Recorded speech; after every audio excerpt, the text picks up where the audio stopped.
Study IQ IAS, आपका selection हमारा mission. क्या आपने कभी सोचा दोस्तों कि इंडियन पॉलिटिक्स और हमारा जो देश है इसमें startup culture it is evolving, तो इन दोनों चीज़ों में कॉमन है कुछ।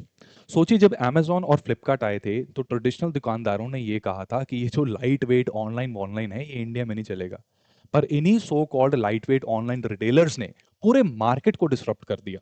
And today precisely the same thing is happening in Indian politics. पिछले 70 सालों से हमारी राजनीति एक क्लोज्ड मार्केट स्पेस की तरह ऑपरेट करती आ रही है। एक ऐसा मोनोपोली बिजनेस जहां एंट्री लेने के लिए आपके पास बस तीन चीजें होनी चाहिए थी। इन तीनों में से कोई एक चीज, या तो एक स्ट्रॉन्ग कास्ट कोलिशन हो आपके पास, या एक पक्का रिलीजियस वोटर बैंक, या फिर किसी बड़ी पॉलिटिकल फैमिली का सरनेम। अगर ये तीनों ही आपके पास नहीं है तो पॉलिटिक्स आपके लिए है ही नहीं। लेकिन हिस्ट्री हमेशा हमें एक बात सिखाती है, जब भी किसी सिस्टम में मोनोपोली आ जाए और स्टैग्नेशन इंक्रीज होना शुरू हो जाए तब disruption it is an inevitable reality. नमस्कार दोस्तों, मेरा नाम चंदन शर्मा है और मैं स्टडी IQ में सीनियर फैकल्टी हूं हिस्ट्री और करंट अफेयर्स का। और आज हम हिस्ट्री के इस सबसे बड़े टर्निंग पॉइंट और करंट अफेयर्स की सबसे डिसरप्टिव रियलिटी को आपके साथ इस वीडियो में डिकोड करेंगे। आपको लग रहा होगा कि शायद मैं आम आदमी पार्टी की बात कर रहा हूं। एक्चुअली नहीं, आम आदमी पार्टी भी to some extent political startup की तरह है, बट वो हम लोगों की जनरेशन का स्टार्टअप था। मैं बात कर रहा हूं 2026 के उस नए पॉलिटिकल वेव की, जहां नए नेता और नई पार्टियां राजनीति को किसी फ्यूडल इनहेरिटेंस की तरह नहीं, बल्कि एक high risk high reward startup की तरह चला रहे हैं। उन्हें ना कास्ट मैथमेटिक्स की चिंता है और ना ही ट्रेडिशनल मीडिया की, है ना। उनका टारगेट क्या है? वोट शेयर कैप्चर करना, पॉलिटिकल मार्केट के गैप्स को आइडेंटिफाई करना, और ये जो लेगेसी जायंट्स हैं उन्हें उन्हीं की टर्फ में हराना। आखिर कैसे कुछ नए खिलाड़ी पूरे देश के राजनीतिक ताने बाने का पूरा नक्शा बदल रहे हैं, और क्या इंडियन पॉलिटिक्स का स्टार्टअप मूवमेंट ऑफिशियली स्टार्ट हो चुका है? आइए इस पूरे मुद्दे को थोड़ा डेप्थ में एनालाइज करते हैं। सबसे पहला केस स्टडी लेते हैं। देखिए, स्टार्टअप वर्ल्ड में हम एक शब्द सुनते हैं, that word is called as unicorn, यानी वो कंपनी जो बेहद कम समय में बिलियन डॉलर वैल्यूएशन को टच कर लेती है। अब इंडियन पॉलिटिक्स का सबसे बड़ा और पहला पॉलिटिकल यूनिकॉर्न कोई और नहीं बल्कि तमिलनाडु के मुख्यमंत्री सी जोसेफ विजय और उनकी पार्टी तमिलगा वेत्री कारागाम इसमें है। ठीक है, this is the first unicorn. अब जरा बैकग्राउंड समझिए। तमिलनाडु की पॉलिटिक्स पिछले 60 सालों से दो सबसे बड़े लेगेसी जायंट्स के कब्जे में थी, that is DMK and AIADMK। Karunanidhi और जयललिता के जमाने से चला आ रहा यह द्रविड़न ड्यूओपॉली इतना स्ट्रांग था कि कोई तीसरा खिलाड़ी यहां टिक ही नहीं सकता था। हर किसी को लगता था कि तमिलनाडु में एंटर करने का मतलब है अपना पॉलिटिकल करियर खत्म करना। लेकिन विजय ने क्या देखा? उन्होंने देखा that there is a gap in the political arena of Tamil Nadu. Jayalalithaa और करुणानिधि के जाने के बाद there was a leadership vacuum, और वहां ट्रेडिशनल पॉलिटिक्स पुराने नैरेटिव पर ही चल रही थी। विजय ने अपनी फिल्म स्टार इमेज को उसका फायदा उठाया, लेकिन उन्होंने इसे महज फैन क्लब तक सीमित नहीं रखा। उन्होंने अपनी पॉपुलैरिटी को एक बहुत ही highly structured data driven political enterprise में तब्दील कर दिया। उन्होंने ट्रेडिशनल कास्ट मोबिलाइजेशन को बाईपास किया। पेरियर के आइडियाज और सोशल जस्टिस की जो बात थी वो तो इन्होंने देखो की, बट बड़ी ही सटीक तरीके से उसे कास्ट आइडेंटिटी की बजाय youth networks, employment, education, women welfare और क्लीन गवर्नेंस के फ्रेम में इन्होंने फिट किया। इनका टारगेट ऑडियंस था जेनजी, फर्स्ट टाइम वोटर्स, और वो आम जनता जो 60 साल के इस द्रविड़न ड्यूओ पॉलिसी से थक चुकी है। और रिजल्ट देखिए, 2026 में जब तमिलनाडु के स्टेट असेंबली इलेक्शंस हुए तो टीवीके ने 234 में से 108 सीटें जीतकर सिंगल लार्जेस्ट पार्टी बनने का एक कारनामा कर दिखाया। कांग्रेस और दूसरे रीजनल पार्टनर्स के साथ मिलकर विजय ने तमिलनाडु के मुख्यमंत्री की शपथ ली और 60 साल पुराने द्रविडियन हेजिमनी को हमेशा के लिए तोड़ दिया। यह होता है एक पॉलिटिकल यूनिकॉर्न का स्केल। बनाने में सालों नहीं लगे, बस 2 साल के अंदर पूरी पॉलिटिकल ज्योमेट्री चेंज कर दी। लेकिन दोस्त, जैसे किसी भी टेक स्टार्टअप के लिए स्केलिंग के बाद मैनेजमेंट सबसे बड़ा चैलेंज होता है, ठीक उसी प्रकार गवर्नेंस, आई रिपीट गवर्नेंस, ये वो असली टेस्ट है जो अब विजय के सामने है। फैन बेस आपकी रैली तो भर सकता है, लेकिन क्या वो एक ड्यूरेबल गवर्निंग इंस्टीट्यूशन बन पाएगा, ये देखना बाकी है। Because winning elections is one thing, but governing the state it is entirely different. अब अगर विजय पॉलिटिक्स के यूनिकॉर्न हैं तो प्रशांत किशोर यानी कि हमारे पीके इंडियन पॉलिटिक्स के वो फाउंडर हैं जो फेल फास्ट लर्न फास्टर के स्टार्टअप मॉडल के ऊपर काम करते हैं। पीके का जर्नी देखिए, सालों तक वो पर्दे के पीछे रहे। He was an adviser. Modi ji से लेकर नीतीश कुमार, ममता बनर्जी से लेकर जगन मोहन रेड्डी तक देश के सबसे बड़े पॉलिटिशियंस को उन्होंने इलेक्शंस जीतने के फॉर्मूले एक तरीके से सेल किए। लेकिन 2022 में उन्होंने डिसाइड किया कि अब वो दूसरों के लिए नहीं बल्कि खुद को एक पॉलिटिकल प्रोडक्ट की तरह पिच करेंगे। उन्होंने बिहार में जन सूरज कैंपेन शुरू किया और यहां उनका एग्जीक्यूशन देखिए। एक तरफ तो वो डेटा और मॉडर्न टेक्नोलॉजी के मास्टर हैं, लेकिन उन्होंने शुरुआत कैसे की? इंडियन पॉलिटिक्स में देखो पद यात्रा तो करनी पड़ती है, तो 3000 किलोमीटर लंबी उन्होंने पद यात्रा से शुरुआत की। गांव गांव गए, लोगों से मिले, उनके दुख दर्दों को समझा, ग्रास रूट इश्यूज को समझा। जब 2024 में जन सूरज पार्टी बनी तो पीके ने ट्रेडिशनल बिहार पॉलिटिक्स के सबसे बड़े पिलर कास्ट अरिथमेटिक को ही चैलेंज कर दिया। उन्होंने बात की माइग्रेशन पर, एजुकेशन पर, हेल्थ केयर पर और जॉब्स पर। उन्होंने कैंडिडेट्स चुने एकेडमिशियंस, रिटायर्ड ब्यूरोक्रेट्स, लॉयर्स और मार्जिनलाइज्ड सेक्शंस के लोग। लेकिन 2025 के बिहार असेंबली इलेक्शंस में हुआ क्या? There was a brutal reality check. JSP ने 238 सीट्स पर चुनाव लड़ा, लेकिन उनको एक भी नहीं मिली और उनका वोट शेयर था महज 3%। आप खुद सोचिए, अगर कोई ट्रेडिशनल नेता होता तो 3% वोट शेयर और 0 सीटों के बाद वो या तो किसी बड़ी पार्टी में मर्ज हो जाता या राजनीति ही छोड़ देता। लेकिन a true political entrepreneur doesn't shut down after the first product failure. वो वापस अपने बोर्ड रूम में गए और वहां पर उन्होंने पिवट किया और दोबारा मार्केट में उतरे।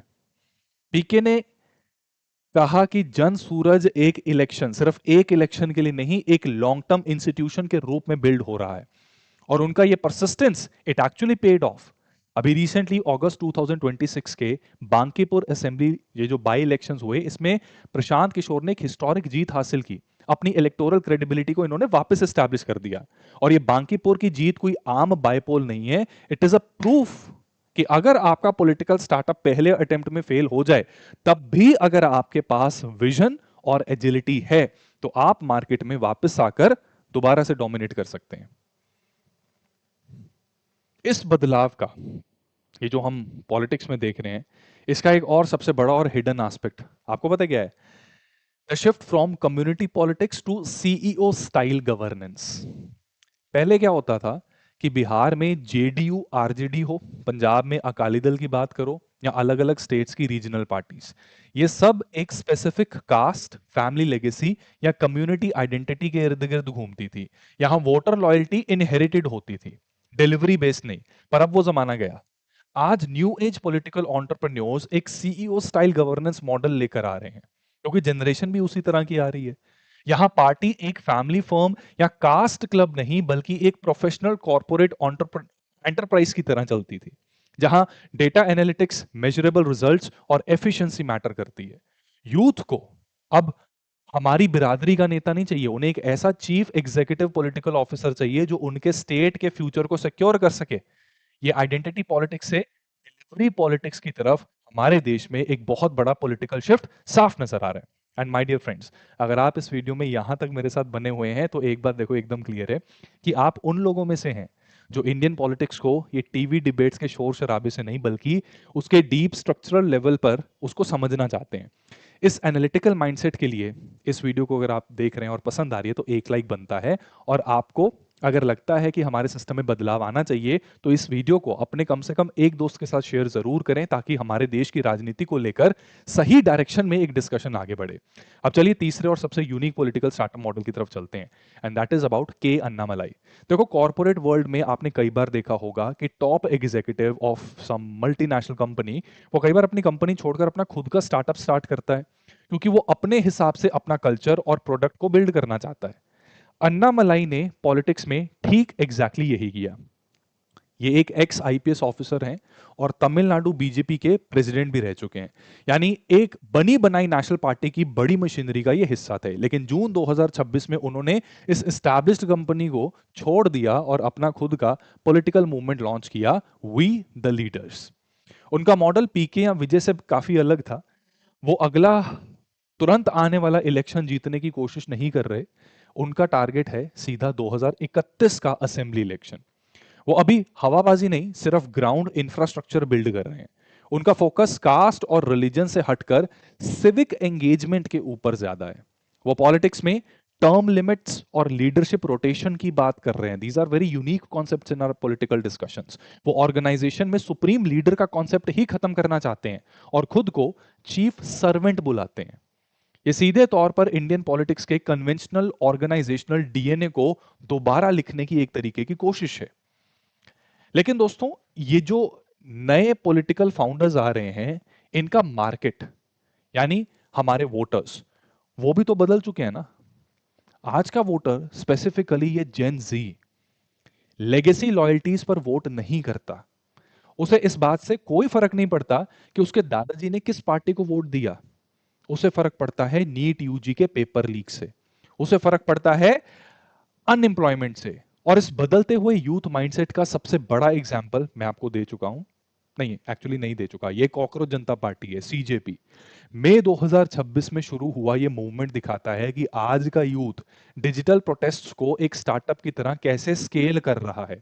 जब एक जुडिशियल रिमार्क में अनएम्प्लॉयड यूथ को अनइंटेंशनली कॉकरोच कह दिया गया, तो अभिजीत दीप के जैसे यूथ ने इसे सिर्फ एक इंटरनेट जोक नहीं रहने दिया, उन्होंने इसे एक बहुत बड़े ऑन ग्राउंड प्रोटेस्ट मूवमेंट में कन्वर्ट कर दिया।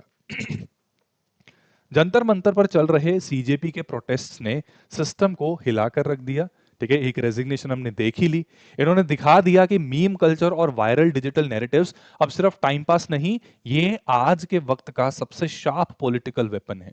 ये कोई इलेक्शन लड़ने वाली पार्टी नहीं, लेकिन ये एक प्रोटेस्ट स्टार्टअप जरूर है। इन्होंने एक वैक्यूम देखा कि ट्रेडिशनल पार्टीज भी अजीब हैं, ऑपोजिशन में रहकर एग्जाम लीक्स और स्टूडेंट इश्यूज की जेन्युइन आवाज ही नहीं उठा रही।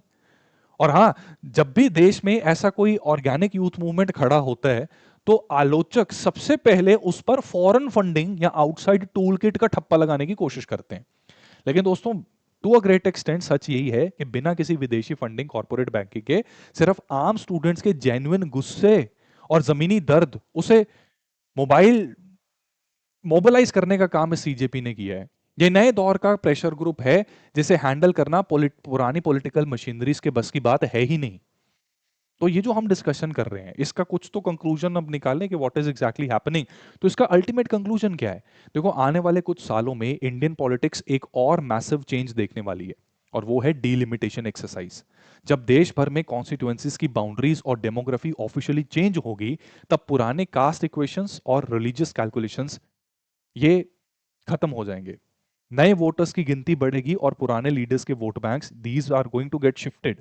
बड़ी बड़ी नेशनल और रीजनल पार्टीज को यह समझना ही होगा कि पॉलिटिक्स अब इनहेरिटेंस यानी विरासत का गेम नहीं, राइट, ये अब एक हाइपर कॉम्पिटिटिव स्टार्टअप इकोसिस्टम बन चुका है। प्रशांत किशोर, विजय और अन्नामलाई, ये तो बस एक शुरुआत है, और ये प्रूफ है कि अगर आप पब्लिक के पेन पॉइंट्स को पकड़ सकते हैं और फेल होने पर जल्द से जल्द पिवट कर सकते हैं, तो आप देश की सबसे मजबूत सत्ताओं को भी हिलाने की क्षमता रखते हैं। अगर लेगेसी पार्टीज ने इस डिसरप्टिव बदलाव को नहीं समझा, तो आने वाले वक्त में वो हिस्ट्री की किताबों में सिमट कर रह जाएंगी, ठीक उन्हीं पुराने बिजनेसेस की तरह जिनकी जगह आज नए टेक यूनिकॉर्न्स ने ले ली है। सो दोस्तों, मैं चंदन शर्मा आशा करता हूं कि इस छोटे से एनालिसिस से आपको इंडियन पॉलिटिक्स का ये नया स्टार्टअप मूवमेंट थोड़ा और क्लैरिटी के साथ समझ आया होगा। और अगर इस थॉट प्रोवोकिंग डिस्कशन ने आपको कुछ नया सोचने पर मजबूर किया है, तो अपना ओपिनियन नीचे कमेंट सेक्शन में जरूर ड्रॉप कीजिए। What do you think about all these changes going on in the political arena of this country? इस वीडियो को लाइक करें, शेयर करें, और ऐसे ही अनयूजुअली इंटरेस्टिंग इनसाइट्स के लिए हमारे चैनल को सब्सक्राइब करके हमारे साथ जुड़े रहें। मैं मिलता हूं अगले सेशन में, तब तक के लिए अपना ध्यान रखिए।